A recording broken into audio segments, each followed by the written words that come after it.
नमस्कार, मैं हूं आपके साथ सोनाली सिंह। आप देख रहे हैं न्यूज 18 बिहार झारखंड का खास बुलेटिन। खबर एक मिनट में देखिए बिहार झारखंड की तमाम बड़ी खबरें।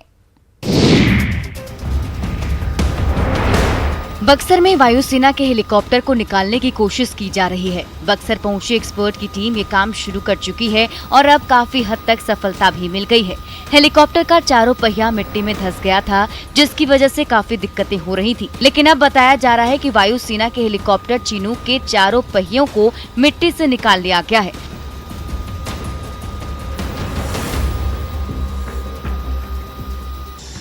वायुसेना के पायलट ने हेलीकॉप्टर को स्टार्ट किया और उसे पास ही में बने हेलीपैड पर रखा गया है। आपको बता दें कि बुधवार को वायुसेना के विशेष हेलीकॉप्टर की इमरजेंसी लैंडिंग कराई गई थी। बक्सर के मानिकपुर गांव में हेलीकॉप्टर को उतारा गया था, जिसकी जानकारी मिलने के बाद ग्रामीण भी काफी ज्यादा उत्साहित हो गए और एक एक कर लोग उसे देखने के लिए पहुँच रहे थे। मौके पर लोगों का हुजूम भी देखने को मिला था, लेकिन अब हेलीकॉप्टर चिनूक ठीक हो चुका है।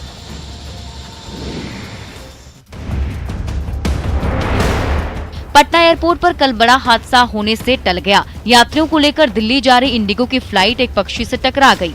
टक्कर के बाद पायलट ने इमरजेंसी लैंडिंग कराई। अच्छी बात ये रही कि जितने भी यात्री फ्लाइट पर सवार थे वो सभी सुरक्षित हैं।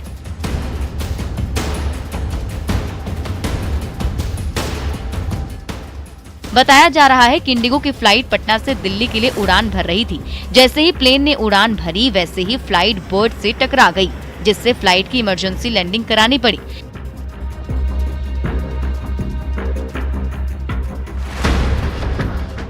समय रहते पायलट के सूझबूझ से ये बड़ा हादसा टल गया। प्लेन में 125 यात्री सवार थे जो पटना से दिल्ली जा रहे थे। फिलहाल खराब हो गई फ्लाइट पटना एयरपोर्ट पर खड़ी है और इंजीनियरों की टीम उसे दुरुस्त करने में लगी है। लेकिन एक बार फिर बर्ड्स हीट की घटना ने फिर से पटना के जयप्रकाश नारायण इंटरनेशनल एयरपोर्ट पर यात्रियों की सुरक्षा पर सवाल खड़ा कर दिया है।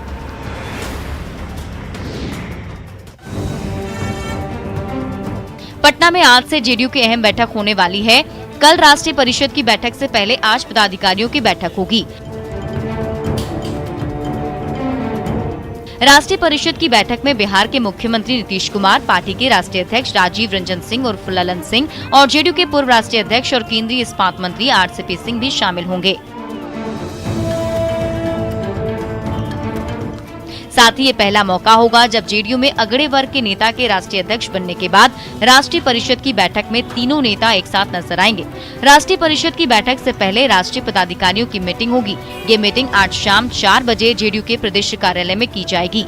इसके बाद कल जेडीयू के प्रदेश कार्यालय में स्थित कर्पूरी सभागार में राष्ट्रीय परिषद की बैठक होगी।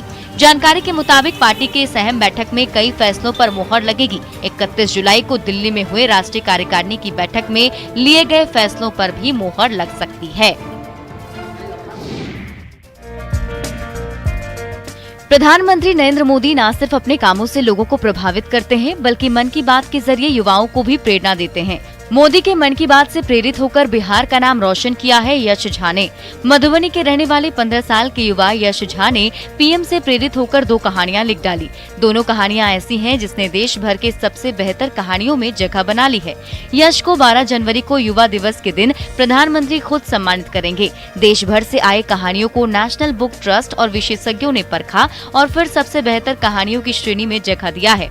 पहली कहानी है बाबूदाई अम्मा और दूसरी कहानी है मीना जंग जिंदगी। बाबूदाई अम्मा मिथिलांचल की एक ऐसी वीर महिला की कहानी है जिसने स्वतंत्रता आंदोलन में अंग्रेजों के खिलाफ लड़ाई लड़ी और महिलाओं को एकजुट कर स्वतंत्रता आंदोलन के प्रति जगाया। यश की सफलता से परिजनों में भी खुशी है। यश जैसे होनहार युवा ने अपनी कहानियों और कामों के जरिए वो मिसाल पेश की जो दूसरों को भी प्रेरित करती है।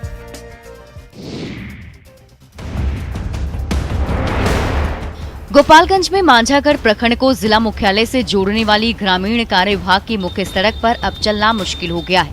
सड़कों पर बने बड़े बड़े गड्ढों में पानी भर जाने से लोग अपनी जान जोखिम में डालकर इस सड़क पर चल रहे हैं।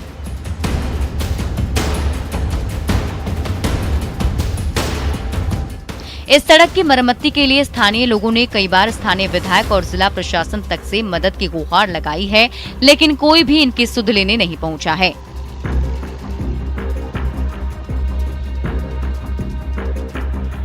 वहीं सड़क के निर्माण के लिए स्थानीय विधायक रामप्रवेश राय ने विधानसभा में भी प्रश्न उठाया था, लेकिन आज तक सड़क नहीं बनी।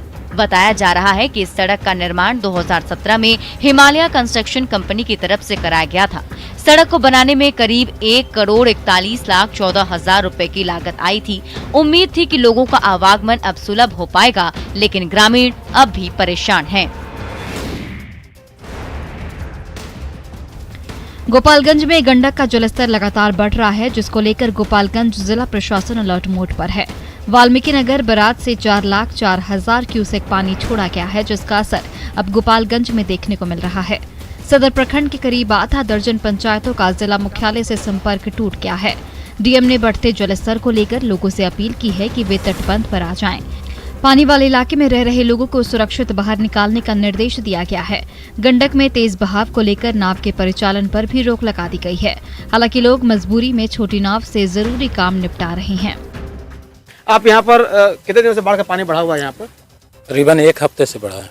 तो अभी पानी बढ़ रहा है? अभी बढ़ ही रहा है। तो आप लोगों को क्या दिक्कत है? पानी बढ़ रहा है तो यही दिक्कत है, नाव से आने जाने का दिक्कत है और कुछ नहीं दिक्कत। नाव से आना जाना पड़ रहा है। मौसम विभाग ने कई जिलों के लिए बारिश का अलर्ट जारी किया है, जिससे साफ है कि अभी पानी कम होने की उम्मीद नहीं है।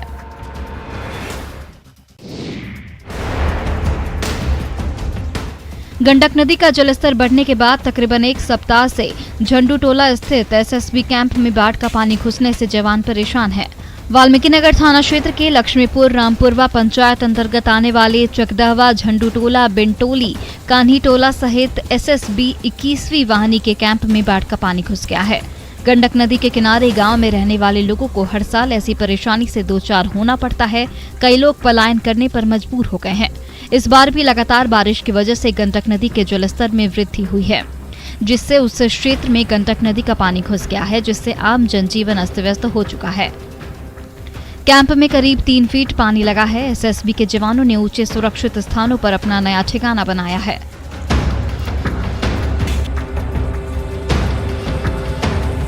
दरअसल वाल्मीकि नगर बराज से 4 लाख क्यूसेक पानी छोड़ा गया है, जिससे कई इलाकों में खतरे की घंटी बज रही है।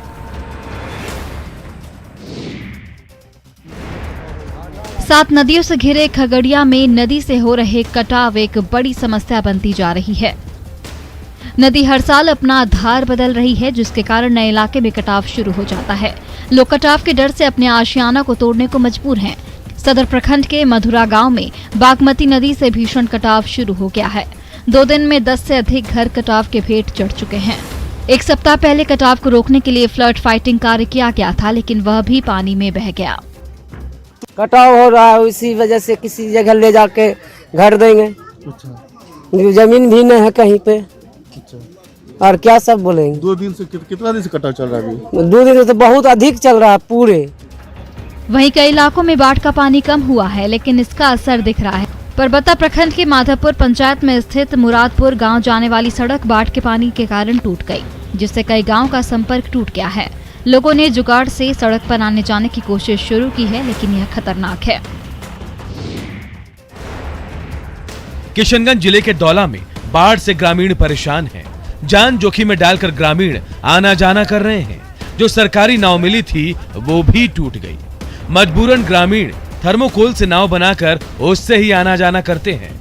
नाव को रस्सी के सहारे खींचकर इस पार से उस पार जाते हैं। 500-600 परिवार है, जिसमें कोई हम लोग के पास साधन नहीं है, नाव नहीं है, सरकारी कोई भी व्यवस्था हम लोग के पास अभी फिलहाल नहीं है। तो ये क्या मतलब सब पूरे परिवार 500 परिवार जो उस पार रहते हैं, सब आने जाने का यही मात्र साधन है? यही मात्र साधन है हम लोग का। ये जो टूटा फूटा सलाह का नाव है। या सरकारी नाव नहीं दिया गया? सरकारी नाव पहले था, मगर अभी वो टूट फूट गया। इधर किशनगंज जिले के दौला पंचायत स्थित मझोक में 300 महादलित आदिवासी परिवार हैं, जो 1 साल से बाढ़ और कटाव की मार झेल रहे हैं। सड़क किनारे किसी तरह अपनी जिंदगी गुजार रहे हैं। कई बार तो भूखे सोने की नौबत तक आ जाती है।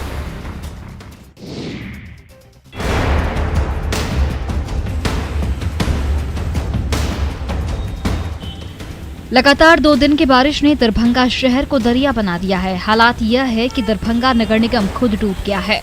शहर के ज्यादातर मुख्य सड़कों पर घुटने भर से ज्यादा पानी लगा है। स्थानीय लोगों का कहना है कि शहर में जल जमाव की समस्या के लिए नगर निगम जिम्मेदार है। लगातार हो रही बारिश के बीच शहर के वार्ड संख्या 1 में जल निकासी के लिए स्थापित स्लूइस गेट से रिसाव होने लगा। इस बीच तेज बारिश और पहले से जमा पानी के बीच स्लूइस गेट से तेजी से पानी शहर में प्रवेश करने लगा। नतीजतन वार्ड संख्या 1 में दर्जनों घरों में बाढ़ का पानी प्रवेश कर गया है। घरों में पानी घुस जाने के कारण लोगों को सड़क पर निकलना मुश्किल हो गया है। वार्ड के अलफगंज, बिशनपुर डी, सुंदरपुर, ताज बिशनपुर, शिवधारा, बाजार समिति, सुंदरपुर बीड़ा सहित कई अन्य इलाकों में जल जमाव हो गया है। शहर के निचले इलाके में लोग जल जमाव के कारण परेशान हैं।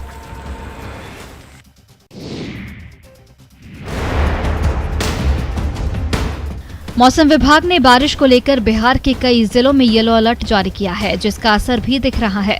लगातार हो रही बारिश ने मोतिहारी नगर निगम की पोल खोल कर रख दी है। जल जमाव की वजह से सभी मोहल्ला टापू में तब्दील हो चुके हैं।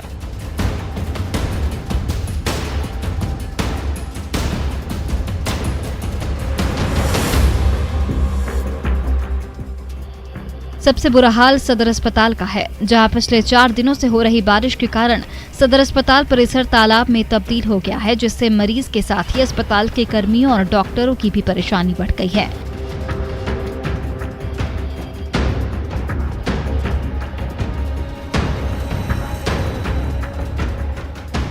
वहीं स्वास्थ्य विभाग के वरीय अधिकारियों ने अस्पताल आना भी छोड़ दिया है। सदर अस्पताल के उपाधीक्षक ने बताया कि जल जमाव से निजात के लिए नगर निगम को कई बार बोला गया, लेकिन कोई सुध नहीं ले रहा है।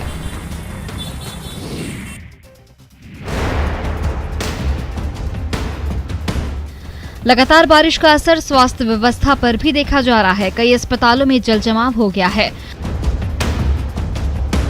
लगातार हो रही बारिश के कारण छपरा सदर अस्पताल परिसर पानी पानी हो गया है, जिससे मरीजों को परेशानी बढ़ गई है। अस्पताल में पानी निकासी की व्यवस्था नहीं होने की वजह से यहां हालात बिगड़ते जा रहे हैं। कर्मी से लेकर मरीज तक पानी के बीच आने जाने को मजबूर हैं। 2 दिनों से लगातार बारिश ने डीएमसीएच अस्पताल की भी सूरत बिगाड़ दी है। दरभंगा का सबसे बड़ा अस्पताल डीएमसीएच के आपातकालीन सेवा, शिशु विभाग और मेडिसिन विभाग में घुटनों भर पानी लगा है, जबकि अस्पताल अधीक्षक का कार्यालय झील में तब्दील हो गया है। पानी से दरभंगा मेडिकल कॉलेज भी अछूता नहीं है। कॉलेज परिसर में भी पानी ही पानी है। अस्पताल परिसर से पानी निकालने के लिए लगातार कई बड़े बड़े पंप सेट चलाए जा रहे हैं, लेकिन सवाल है कि जब तक बारिश रुकेगी नहीं, इसका कितना फायदा होगा।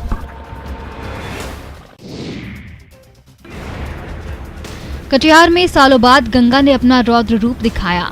बरारी, कुर्सेला और मनिहारी का एक बड़ा हिस्सा अब भी जलमग्न है। हालांकि राहत की बात यह है कि अब पानी का लेवल घटने लगा है, जिससे जिंदगी कुछ हद तक आसान होने लगी है। गंगा फिर से ऐसा रूप न दिखाए, इसलिए ग्रामीण महिलाएं मां गंगा से मन्नतें मांग रही हैं।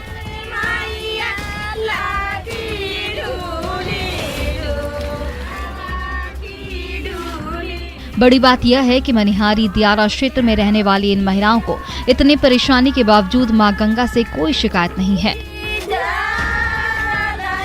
माँ बहन मिलकर हम लोग गाते बजाते आप लोग क्षमा करते हैं। जो भाई बंधु बेटा मधु जो भी है सबके लिए सबके क्षमा करते हैं कि आज से भी गंगा माँ क्षमा कर देगा तो हम लोग बहुत अच्छे हैं। हम नाराज नहीं हैं, हम लोग कोई नाराज नहीं है। जो गंगा माँ करता है बहुत अच्छा है। कुछ दिनों से ऐसा लग रहा था कि बाढ़ से निजात मिल जाएगी, लेकिन 2-3 दिन से हो रही बारिश ने फिर से बाढ़ की संभावनाएं बढ़ा दी हैं। 10 अगस्त को दिनदहाड़े बालू गिट्टी कारोबारी की हत्या की गुत्थी पुलिस ने सुलझा ली है। समस्तीपुर पुलिस ने तकनीकी सूचना के आधार पर हत्या की इस वारदात को अंजाम देने वाले मुख्य आरोपी चंदन कुमार सिंह और उसके एक सहयोगी विक्की पासवान को गिरफ्तार किया है।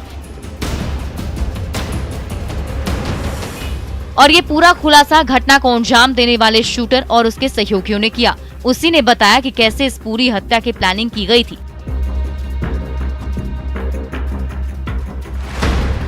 हत्या की वजह आपसी रंजिश बताई जा रही है।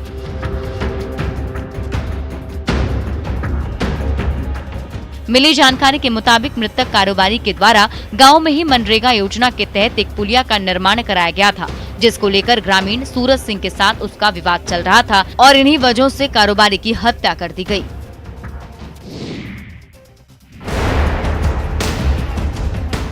किशनगंज जिले में एक काफी दर्दनाक घटना सामने आई।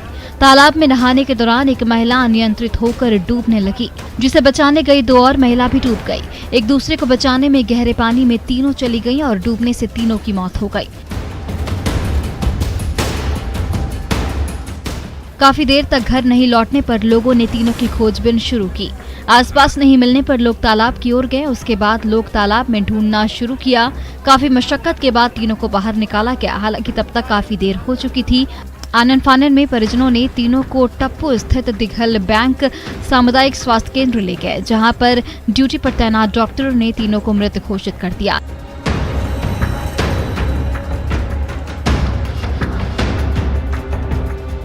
लेकिन स्थानीय लोग पोस्टमार्टम के लिए तैयार नहीं थे।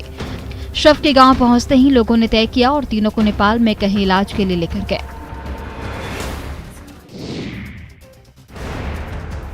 बिहार में शराबबंदी है, लेकिन तस्कर पैसा बनाने के लिए अवैध कारोबार करते हैं।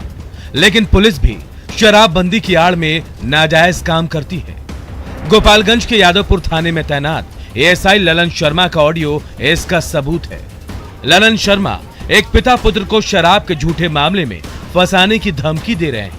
अपने दलाल से बातचीत में एएसआई ललन शर्मा सेवा पानी या घूस की बात भी करते हुए सुनाई दे रहे हैं। पहले सुनिए दलाल से एएसआई ललन शर्मा की बातचीत। बाप बेटा का जगह दारू पकड़ा था ना आज बिहार में। अब दूसरे का नाम डाल के उनको चालान करने की मुझे पूछिए। अब यही मैंने बचा हुआ है। अब जानते दरोगा का पार उठा नहीं। ऑडियो के सामने आने के बाद एसपी ने मामले में संज्ञान लिया।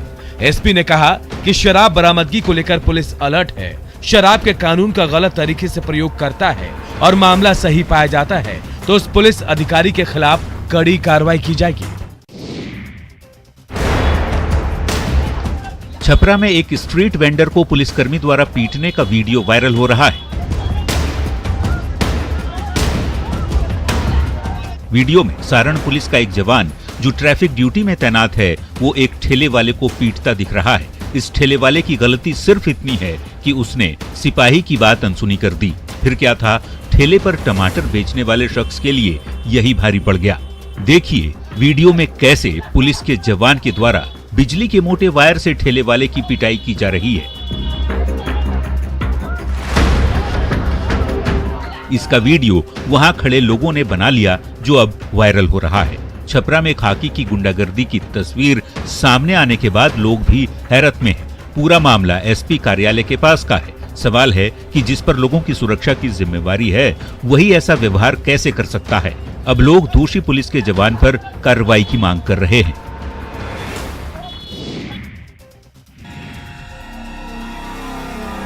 घर के बाहर लगा ये क्रॉस का निशान बताने के लिए काफी है कि इस घर में रहने वाले ईसाई हैं।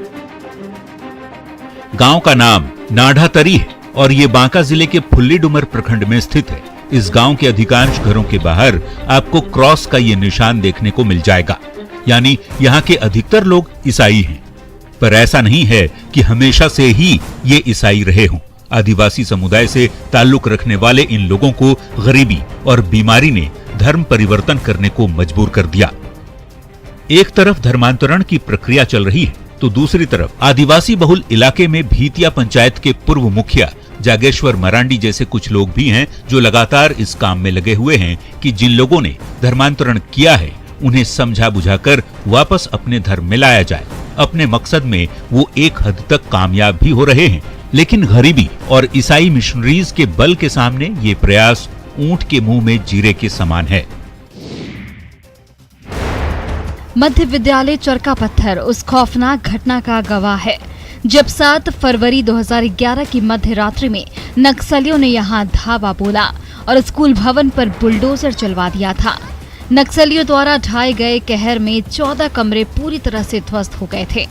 विद्यालय परिसर में बने 4 कमरों वाला नवनिर्मित भवन, 4 पुराने वर्ग भवन, संकुल संसाधन केंद्र भवन, NPEGL का एक कमरा, किचन शेड तथा शौचालय सहित पूर्ण परिसर को तब ध्वस्त कर दिया गया था। वर्तमान में दरकी हुई दीवारें, नीचे की ओर झुकी छतें तथा ईंट कंक्रीट की ढेर भी मध्य विद्यालय की पहचान है। मध्य विद्यालय में फिलहाल 3 कमरों में पहले से 8वीं तक के छात्र पढ़ते हैं। करीब 400 बच्चे नामांकित हैं, जिसमें अनुसूचित जाति, जनजाति, पिछड़ा और अत्यंत पिछड़ा वर्ग कोटि के छात्र ज्यादा है। इतना ही नहीं, सिर्फ 2 टीचर ही हैं यहाँ पर। भवन नहीं होने की वजह से बरामदे पर पढ़ने को बच्चे मजबूर हैं।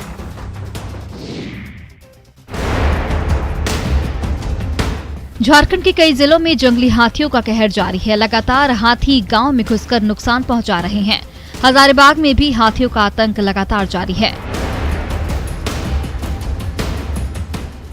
बड़कागांव प्रखंड के तलसवार पंचायत के कुंदरू पलांडू गांव में 9 हाथियों का झुंड पहुंचा है। हाथियों के झुंड से लोगों में खौफ का माहौल है। हाथियों के झुंड ने फसलों को चट कर लिया, वहीं खेतों में खड़ी फसल को भी रौंद दिया।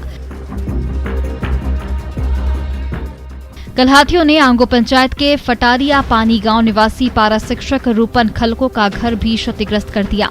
हाथियों को भगाने के लिए वन विभाग की टीम गांव में मौजूद है। इस टीम में 5 वन कर्मी और क्विक रिस्पांस टीम के 10 सदस्य मौजूद हैं। आपको बता दें कि हाथियों का ये झुंड रांची के राय टिकेत्री होते हुए कुंदरू पलांडू में पहुंचा है।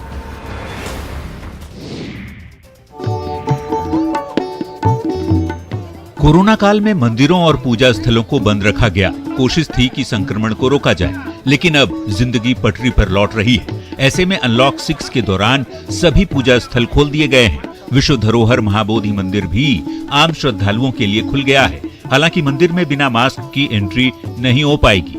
सुबह 5 बजे से विशेष बौद्ध परंपरा के मुताबिक पूजा अर्चना कर मंदिर का पट खोला गया।